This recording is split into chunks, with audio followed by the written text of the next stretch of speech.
What is one type you would never date again? Before we start, don't forget to subscribe to the channel so you don't miss the next videos. I wish you a pleasant viewing experience. Story 1. If they are nothing but their problems, it's okay to vent, but that can't be the only thing you are doing in your life. Story 2. The woe is me, covert narcissist that is secretly jealous of you. 99% of the time they don't change. Their identity lies in being the victim while simultaneously victimizing most of the people around them. Story 3. If they break up almost a year ago with their ex and you're their next relationship, and they tell you that they're still hurting from that breakup and that they're not sure if they believe in love the same way they did before, then stop right there. And don't take it further unless you can handle and no emotional attachment. Get it out of your head that they'll feel the love you feel for them just because you feel it, or that being with you will heal them and then they'll love you in the way you want to be loved. Small chance over time it could happen, but high chance you'll be there competing with someone they've put on a higher pedestal than you, and you'll only be hurt in the process. Story 4. Engineers.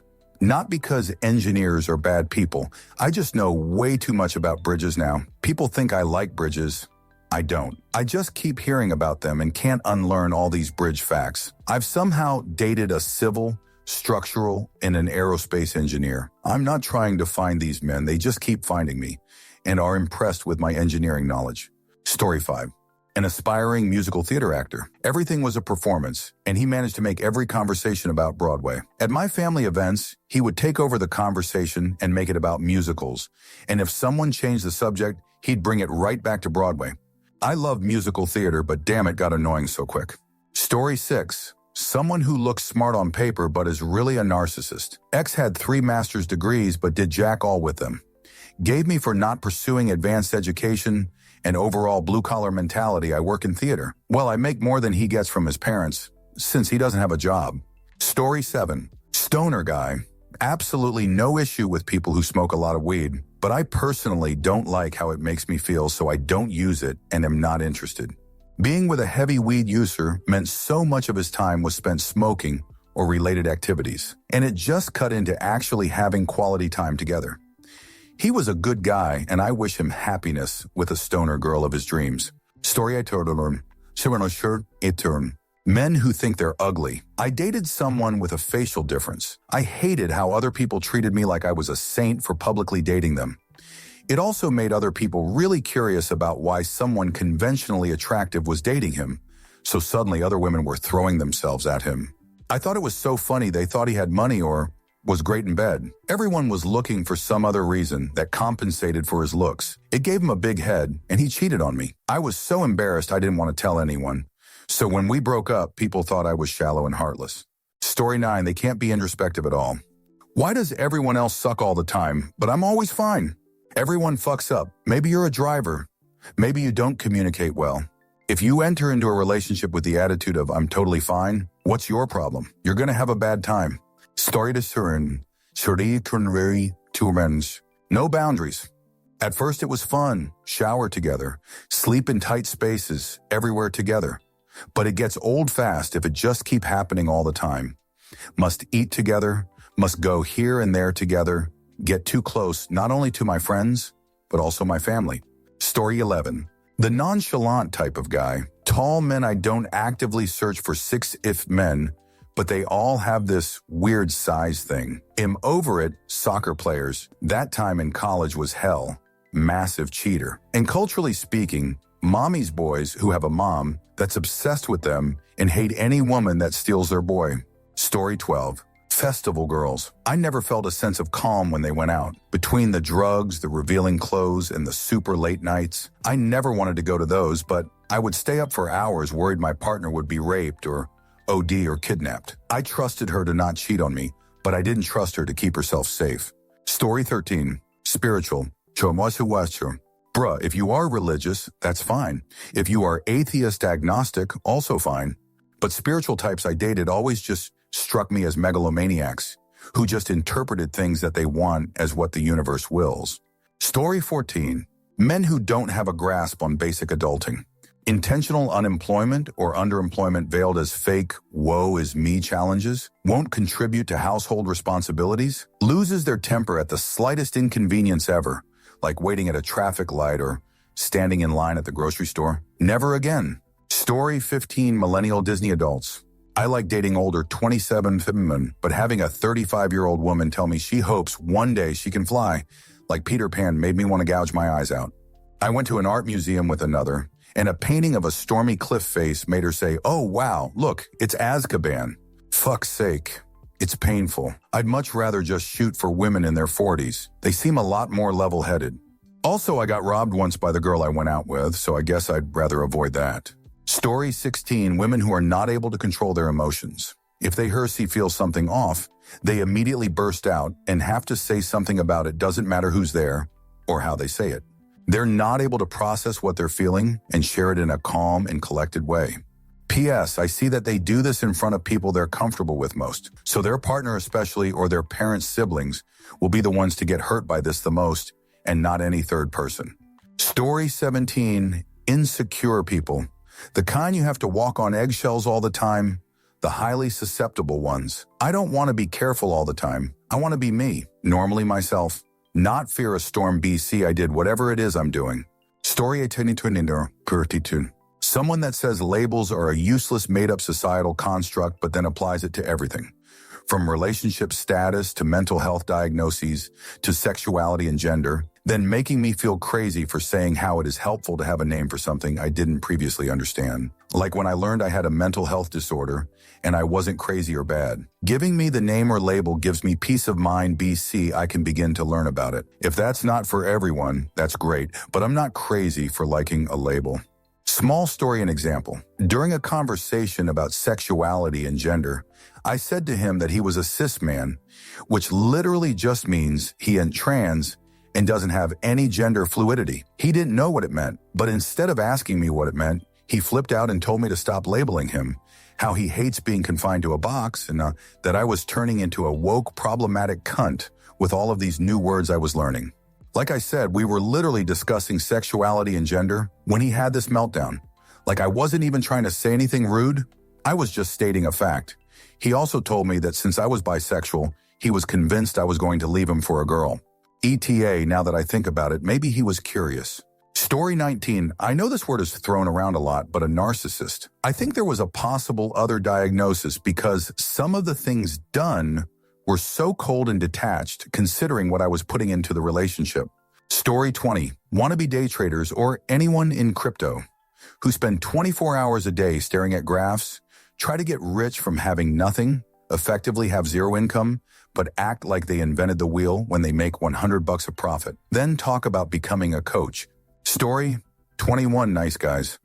The type that love bomb you a week after you start talking, start showing mega red flags to the point that you leave them. They start talking about you to everyone around you until you ultimately feel bad and take them back only for him to cheat on you. It was insane. Story 22, narcissist. They are frustrating to no end. They never ever admit being wrong. They will deflect to a different topic when cornered, willing to fight all night long and have no limit to what they'll say. Everything is not their fault, blame you for everything. Start fights at the drop of a hat because they are intrinsically insecure and unhappy, yet trumpeting their superiority to everyone else. If you have someone like this in your life, run away as fast as possible. Story 23. Anyone named Shannon, or my mother's name. The women whose every boyfriend was a problem but them, and they were all narcissistic, but then you quickly find out in the around loop. Story 24. Tattoo and body mod addicts. I used to think it was cool until I got too close and realized their gauges smelled like belly buttons. All we ever did was hang out in the piercing shop with her friends and usually get the, "Why is she dating someone as plain as you?" And I realized it's because she didn't want someone to stand in the way of her main character syndrome. Story 25. Men in touch with their feminine side. I am all for men embracing their femininity, be it through wearing women's clothing or doing their makeup. But every effeminate man I dated has been genuinely horrible. Cheating, stealing, manipulating. And I'm sure the two things are connected, but I've had too many bad experiences to do it again, LMO. Story 26, anxiously attached. These threads always seem to point out the avoidance as the problem, But maybe not every single little emotion you feel has to be discussed and eventually turned into a fight. They all seem very good at turning their internal problems into your problems. I'm just doing the best I can to love you. But if it never seems enough, yes, I will take distance to gather my thoughts. Story 27, a psychopath. She was anti-vaccines. Apparently, every single man wanted to RP her. My views were always wrong. She believed we should give our underfunded school less funding because Palestine needed it, or everybody should go vegetarian. When we broke up, she told a ton of lies to my face, and I'm the issue. She never communicated, but yet again, that my fault. Story 28, conservatives. I had a con girlfriend in college. I was the rebound boyfriend. Silly me for indulging her. She was gorgeous, made me the center of attention for a while, but she was also nearly devoid of empathy, very self-centered, and horribly shallow. Unfortunately, I was very lonely at the time, easy to exploit. Your personal politics really do reveal your morals as well. It was damn hard to learn that one from experience. Oh well, I've been married to someone great for over 30 years now, and the last I heard, she divorced 20 years ago. I think after her ex came out of the closet. Living well is the best revenge. Story 29. Guys with anger management problems. I've threatened to go to anger management classes or am done too many times. Guys that get irrationally angry over relatively small things, yell and scream, punch the wall, punch themselves, hit me, hit my dogs, break my things, get road rage, and drive recklessly with me in the car, no matter how much I beg them to stop, etc. I'm so tired of angry men. Story 30, someone who isn't okay being alone codependent people. A lot of people call it romantic, but there is nothing more suffocating than being someone's everything early on. They get attached way too quickly. They expect their partner to be their sole source of emotional regulation and happiness. As an ODHDer, I'm like a jelly donut to a fly for these guys. They fall in love with a fantasy version of me in their head instead of the real me. And when I am myself, start telling me that I'm not acting myself or acting different. They start trying to convince me that there's something off with me mentally. You've seen one guy like this, you've seen them all. Story 31, one who I have to beg to be there for me. In high school, I was only in a few relationships that each only lasted like 2-4 months. These guys would all go days without texting or calling, and setting up getting together was hell on earth sometimes. I never had a partner come see my performances or award ceremonies, and one boyfriend forgot my birthday. But very few guys wanted the fat, nerdy girl, so I settled for whatever I could get. Then in my freshman year of college, I met my now husband who actually supported me and was there for me, and I didn't have to fight for his attention. Life-changing, best husband ever. Story 32, can't really ever date another bartender restaurant worker again. The schedule is completely incompatible with my 8.5 MF. And hate to say it, at 36, the job keeps them younger in spirit than I am. Even people the same age as me in that industry just have a more spontaneous nature and almost seek more chaos than I can handle now. Along with that is that their weekends are the middle of my week, and vice versa. The energy levels just don't match up. I respect the career, and I've met some who I would have loved to give a try with, but there just isn't a lifestyle compatibility. Story 33, narcissist. I spent 10 years with one. She was younger than me, and she snared me as I was getting divorced by making out that I was the best thing ever. Once I was in, the devaluing and immaturity and double standards started. It somehow became normal, and because she was younger, I figured she would grow up one day. In that time, she cheated on me, robbed me, separated me from my friends, tried to drive wedges between my family and me, and finally told lies about me and the status of our relationship to her family to keep them away from me. I couldn't understand the last one, but it turns out she was deep into her latest affair at that point. There was a point where I gained strength and fought back. She just created even more chaos. I finally saw sense and left a few years ago. Story 34. Former fat guy nerd in school who never got attention. I might sound mean, but the amount of contempt they have for women and their obsession with increasing their body count is insane. They really should do therapy before going out there. Story 35. Rich men. Did it once and I'll never do it again. Entitled, manipulative, severely emotionally unavailable, constant drinking and drug use, a surprising lack of personal hygiene. They never want to admit or realize they're better off than other people. Always had time and money to take out random women from Hinge, but never had 5 minutes for me, even when I was 4 months pregnant, crying in pain in his bed. Story 36. An angry person. I was married to an angry person for way too long, walked on eggshells for the better part of 12 years. It is mentally debilitating to be in the same household as someone who sees and feels nothing but anger. I felt crippled by the end of it, suffocated, like I didn't know what normal life felt like, because all I knew was anger. And as a bubbly, outgoing person, it changed me. 6 years of freedom. Never will I succumb or shrink myself to an angry person again. Story 37. Mama's boys. Not the ones who respect women, but the ones who rely on their moms to make choices and give them advice in romantic relationships. Men who don't defend their girl even when she's not there. Men who would rather buy you stuff than talk to and reassure you or something. Men that you have to ask for in a basic relationship. Story 38. The type that does this. They act unusually friendly, never get angry, and shower you with over-the-top flattery. This type showers you with gifts, grandiose plans for the future, and you agree to go to all of these fun and romantic events. But there's a catch. It's too good to be true, and they are pressuring you into a fast-moving relationship, such as moving in within months of knowing them or having them move in with you very quickly. They are overly clingy and keep shifting goalposts.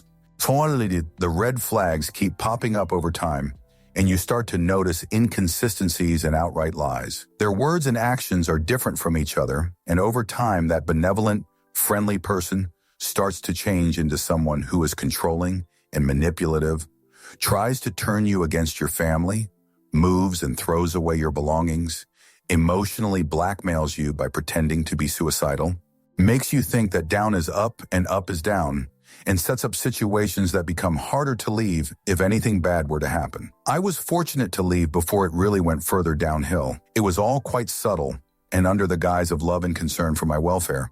I learned to stay away from this type like the plague. That person always gave me an off vibe and pissed me off internally. Now I know why. Story 39. Wealthy, and really into their own wealth. You can have a lot of money and still be cool, but the second the status symbols and hot air get to you, it's all over. Long rambling bit that's basically just gossip about people you don't know. I dated 2 very wealthy men the year before I met my broke musician husband. As nice as they were to me, and as charming as they'd come across initially, somewhere between the 3rd date and the 3rd month of dating, I realized I found them a little lacking personality-wise. The money made them boring. It took away any urge to get better at anything, while at the same time preventing them from having formed meaningful long-term relationships.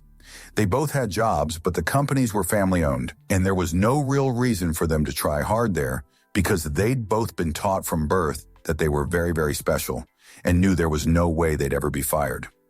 One of the siblings was specifically and explicitly paid to not come into work. The lawsuits cost more than to just send them away to the Maldives or France. That vibe of nothingness kind of went through the whole family. They came alive to do their bits of family theater, but that was it. I didn't intend to ramble, and this became so much harsher than I intended at the start. I swear they were both really lovely guys. I was just the wrong woman for them. Even set the second one up with a friend I knew came from a similar family, and as I expected, hit it off like a house on fire. So okay, I dumped him, but I set him up with his wife. The ex-ballerina, now scientist, gorgeous and slightly crazy in a fun but intense kind of way. Sweetheart of a woman I'd been friends with since childhood. I think we're at the very least even. He would owe me if her mother wasn't such an irredeemable hell beast. I get to say that because that woman threw things at us growing up. Story 40. Her mom was a stripper.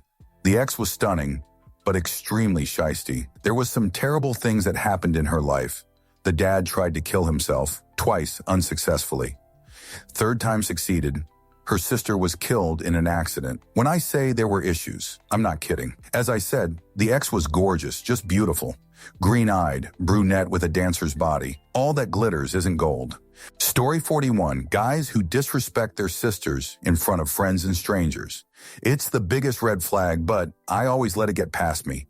And I'm not talking about normal sibling teasing. I'm talking about a guy I knew say that his sister was a H because she had her first crush. She was 16. Story 42. If they have absolutely zero confidence, and this bleeds into every part of their life. I don't mean a bit self-conscious about their body or a bit awkward in social situations. I mean someone who can't ever stand up for themselves, can't ever say no, doesn't even begin to understand what have some boundaries means. Completely breaks down at the slightest bit of disapproval and is convinced I'm going to leave them because they misplaced my mug or some mom, etc. This leads to me also feeling completely guilty all the time because I have no way of knowing if I overstepped and they are afraid to tell me for some reason or are just a bit mopey for some other reason. It makes it basically impossible for me to have boundaries too, because every time I try to enforce it, it feels like kicking a puppy. Everyone just slowly accumulates resentment for a long time until it is unsustainable. And there's a point where it just never goes away, and there is no hope for it going away. Story 43 dated one woman who played games, like the type of stuff where she played on my insecurities, hinted that she might cheat if I didn't keep her happy, stuff like that. Never dated a girl like that again. In fact, at the first hint of any girl who was like that, I immediately ghosted them. Story 44. Hyperactive, spontaneous, and childlike. Great in a group setting when you're just hanging out, but in relationships, you quickly realize they're just immature adult children with no emotional regulation whatsoever. Ego-centered workout gym bros. More focused on perfecting the image in the mirror than addressing the walking red flag energy they've got bottled up inside. Story 45. Some of you are straight up saying if they have a mental illness, are neurodivergent. I understand if they aren't making any effort to heal and are toxic abusive in part because of their disorder, but man, we don't need to stigmatize people further for having disorders or neurodivergence.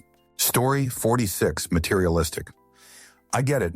We all like nice things, but voicing it in a certain tenor sends up red flags and gives me the ick extremely quickly due to experience with status-oriented luxury brand chasers. The buy me this thing makes me very uncomfortable and symbolizes a roadmap to what kind of relationship this could become, an opportunistic, parasitic one. Story 47 doesn't comprehend that no thank you is a complete sentence and will argue and negotiate and pester until either they get their way or they are satisfied with your argument for why you're saying no. We dated for 3 years and lived together the whole time, but that's another story, and it was relentless. I had to be constantly picking my battles about what was worth arguing over and what to just give into, even about as basic things as body autonomy. I had to have a reason that I didn't want to try the drink they made for themselves, buy that thing, watch that movie, or hang out naked, or why I didn't want sexual touch right then, or to ever do anal or learn how to ski.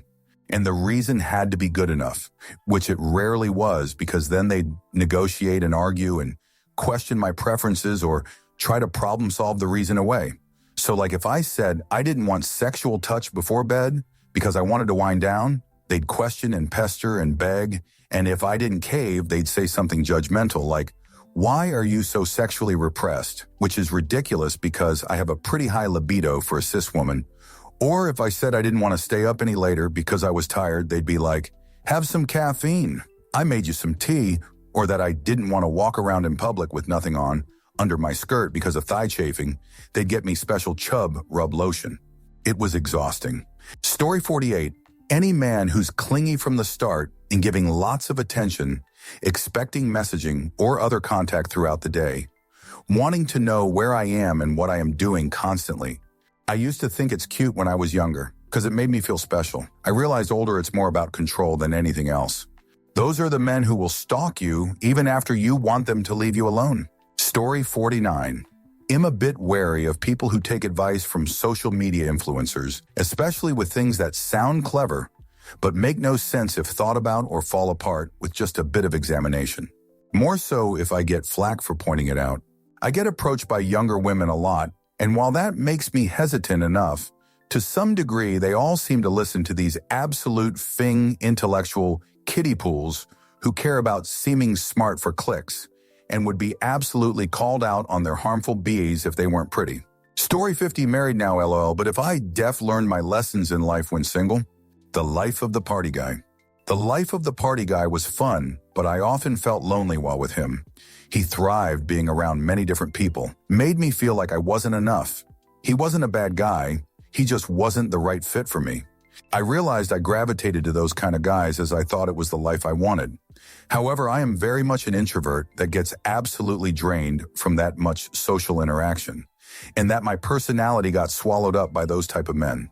I did my time living it up in a major city, and partying every weekend. I'm glad I experienced it, as I now have no regrets. However, I find living in a small town with a few close friends much more to my liking. Story 51. I have been burnt more than once or twice by the alt girl. The dyed hair, piercings, tattoos, etc. are all hot and I still find it attractive, but they are never mentally stable or emotionally available. Uncheated, one basically faked our relationship while doing the same to multiple other dudes and probably faked a miscarriage, but I cannot confirm. And the last had so much trauma that me turning the corner as she walked out of my room in the middle of an argument made her visibly recoil as if I were going to hit her, and then proceeded to call the only other guy in town and told him I was being hostile. Yeah, never again. Story 52, too talkative talking just to be making noise without actually saying anything worth saying. Storyteller who includes extreme details and side stories, all of which have no point, reason for explanation, or interesting content. As a mostly quiet introvert, I originally thought this type would balance me out. I was wrong. It very slowly became a very serious annoyance. Story 53, people who make absolutely everything about them in a negative way. Specifically, not the typical narcissist type of, oh, I'm so great, I'm better than you, me, blah, blah, but rather the constant, oh, I'm so sorry, it's all my fault, better off without me, blah, blah, yet often getting defensive and combative as if you're actually saying whatever insecure things they're thinking in their own head, and being incapable of offering normal support because they can't handle you being unhappy for any reason because it makes them feel bad, so they just disappear because they think it's better, or you end up needing you to comfort them instead, or they make up some wild accusation to explain whatever feelings of inadequacy they're experiencing as if it's from you and blow up everything in an argument instead of simply being there for you. Been with too many people like that. It doesn't seem like too much of an issue in a normal state when you can support them and don't really need much yourself, but as soon as you really need a partner, it becomes very obvious that the relationship is one-sided and you're really on your own. It's also really crap to have someone completely overreact in ostentatious sympathy, empathy to something simple and unimportant all the time. But when you say something that's actually important, it's like basically ignored, or worse, twisted and spat back at you like you're injuring them somehow, even if it has nothing to do with them. Definitely never again. Story 54. Typically, the women I go for are easy to hook up with on the first date. Usually they show high interest. They might spill some details about fucked up things in their life, might be too interested a bit too fast, likely to have tats, piercings, or some kind of alteration to themselves. Bipolar and BPD diagnoses are the common occurrence for women I tend to end up in relationships with. When you mix love bombing with great, you might find it hard to walk away. Always ends the same. They cheat. No matter how good they were at first, it falls apart. No matter how innocent in appearance and behavior, it changes. Won't communicate, but will mope around all annoyed about something. Can't ask them what's wrong. They're trying to tell themselves they're fine and will tell you the same. In the end, they flip everything back on you. Story 55, emotionally uneducated, narcissist with anger and mommy issues. My two ex have problems with moms. One hates women as his mother left him. For another man, trauma is obvious. Another is dependent on his mother completely. The reason is his mother has never been treated like a woman by her own husband. So now her son is her husband. And she always jealous, and she hasn't liked me because I was not enough for him. I don't have a problem with emotionally uneducated people, but I do have problem with them if they do not want to hear about own problems or deal with them. I used to think that I need to help my partner to negotiate their problems. Story 56. Anyone super into astrology? I've met many lovely people into it. My ex, however, was a bit much. Super into it I'm not, so I just kind of wrote out that they use so much of it to make decisions. In the midst of an ugly breakup chased with jealousy and a failure to communicate, they decides randomly that we will not talk for like 11 days. Why? Because in 11 days, our houses should be aligned and our conversation would be productive. We did not talk in 11 days. We talked sooner. It went poorly. They blamed the stars and then wrote lots of weirdly specific poetry about me on a very public site that detailed where I'm from, my star sign down to the week of my birth, and my appearance. Lots of stuff about my star sign being why we split and why I'm hard to love. I'd personally blame the trauma and autism, but I guess the stars work too. Needless to say, I'm a little leery about anyone who leads with star stuff. Story 57, the mama's boy, never ever again. I'm not talking about the type of guy who has a healthy, loving relationship with mom. I'm talking about the type who hasn't cut the umbilical cord and needs his mother's input in every single life decision. The type who has no actual life skills of his own because mommy does everything for him and then in turns also demands his partner act like mommy too. Story 58, people who genuinely believe in astrology. If they just read it for fun, it's fine. But once they start making decisions based on it is where I draw the line. No, don't leave your job and go on a 3-month vacation just because you're an asparagus, Emily. Edit, I don't have anything against taking long vacations, but there need to be valid reasons. Story 59, emotionally and mentally unstable, extremely depressed. It's flipping exhausting and it doesn't end well. And if you get a really messed up one, they'll threaten or even attempt to KTS after you break up.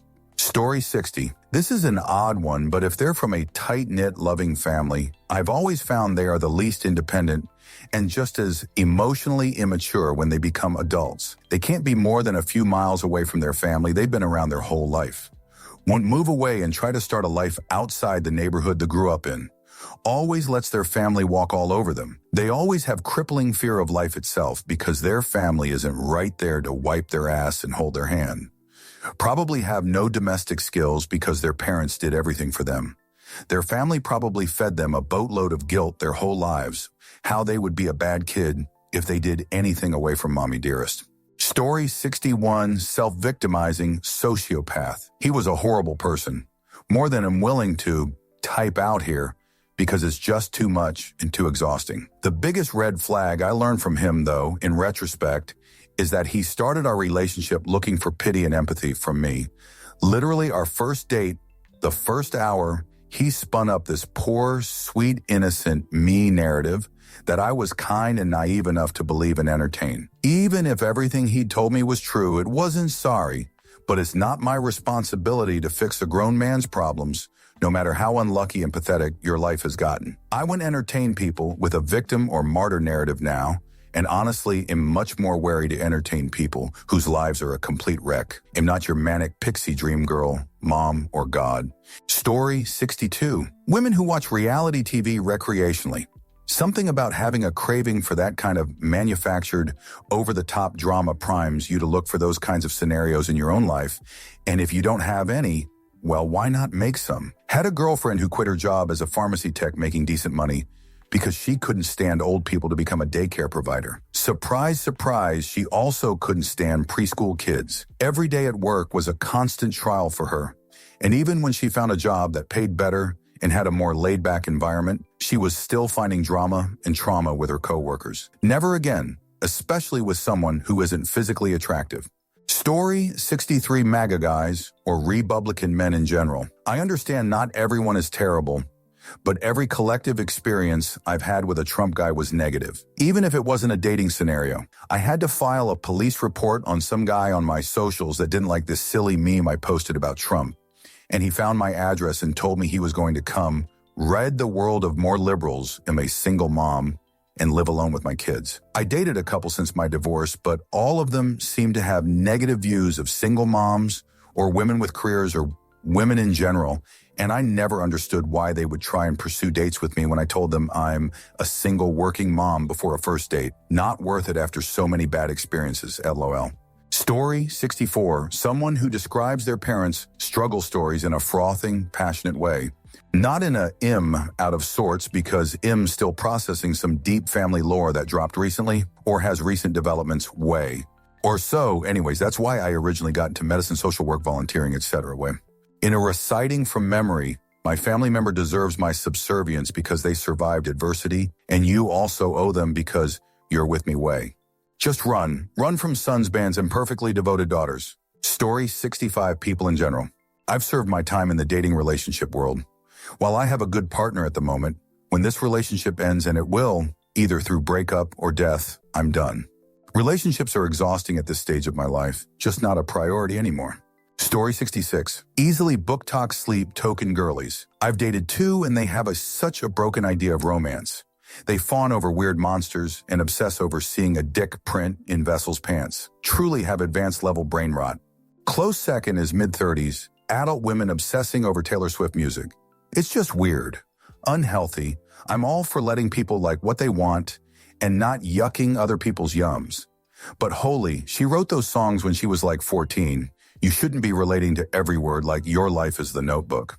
Story 67, I'm married now to my favorite person, but I'd tell others to stop dating people you need to fix or deal with. The very obviously mentally ill. It's not worth it. It will almost certainly never work out. Those that lash out are always the victims and gaslight. I stopped wasting time with those, and now I have a wonderful wife that's making meatball subs to watch WWE and gave me my beautiful daughter and has had my back through everything. Story 68, guys who never had a relationship longer than 6 months and are casual, don't know how to be alone. So there is always some girls in their life.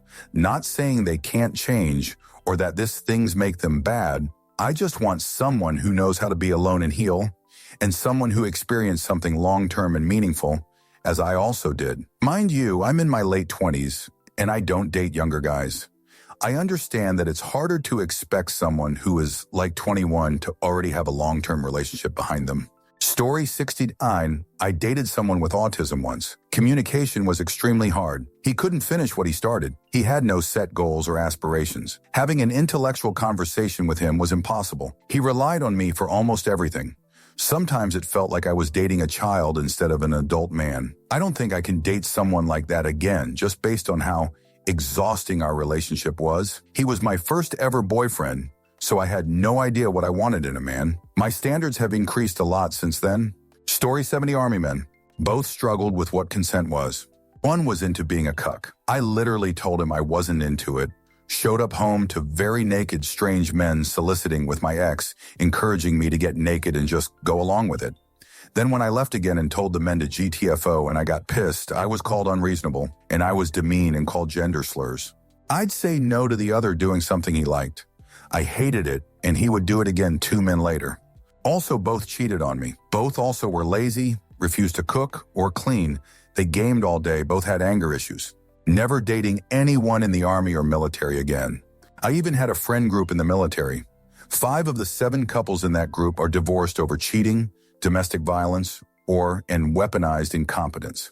Story 71. Older, you'd think after all those years he'd learn how to communicate, be emotionally mature, and keep it in his pants. But no. Sure, he looks and acts younger than his age, and that's fun at first. But damn, that ain't cute when you start to outgrow someone mentally and emotionally who is 20 years older than you. Funny how he did learn to be incredibly manipulative and borderline, if not abusive though. Thanks for the trauma, my dude. Story 72.